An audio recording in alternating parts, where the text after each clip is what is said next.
Welcome to Condominium Concepts. We will explore the fundamentals of condominium ownership and the key principles of Republic Act 4726. A condominium is an interest in real property. It consists of two parts. First, separate absolute ownership of a unit. Second, an undivided interest or co-ownership in the land and all common areas. The entire property, including the land, all units, and common areas, is called the condominium project. The legal foundation is the Condominium Act, Republic Act 4726, enacted in 1966. This law defines condominiums, sets creation requirements, and governs their operation. Advantages include enhanced affordability through shared costs, maximized land use, exclusive unit ownership, and co-ownership of land and common areas. Let's review key terminologies. A condominium unit is the part intended for independent use and ownership. Common areas are everything else in the project, like pools, hallways, and assigned parking. A condominium corporation is an optional entity that can hold the land title and manage the project. Several enabling documents are crucial. The master deed is the most important. It acts as the project's enabling act, describing the land, building, and purpose.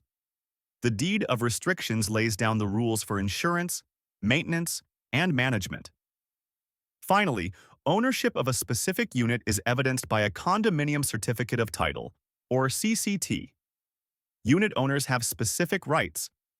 These include absolute ownership of their unit, co-ownership of the land and common areas, and the right to sell, mortgage, or lease their unit. They also have an exclusive easement to their unit space and a non-exclusive easement to common areas for access.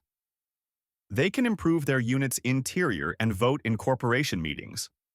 Owners also have obligations.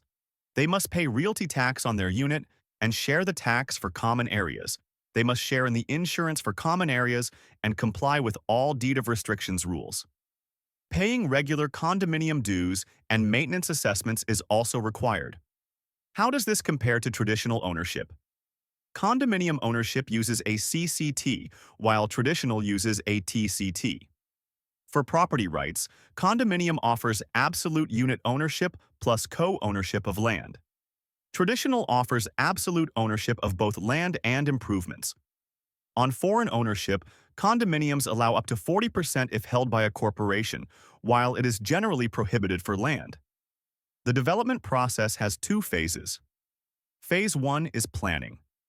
It involves title verification, a feasibility study, building plan preparation, and government approvals. Phase 2 is execution. This includes registering the master deed, forming the corporation, construction, securing a license to sell, and sales and marketing. Finally, a condominium project can be dissolved or partitioned under certain grounds. This includes significant damage or destruction where the project is unfit and not rebuilt after 3 years, or if over half the units are untenantable and more than 30% of owners oppose repair. Obsolescence can also be grounds if over 50% oppose repair, or expropriation if over 70% oppose continuing.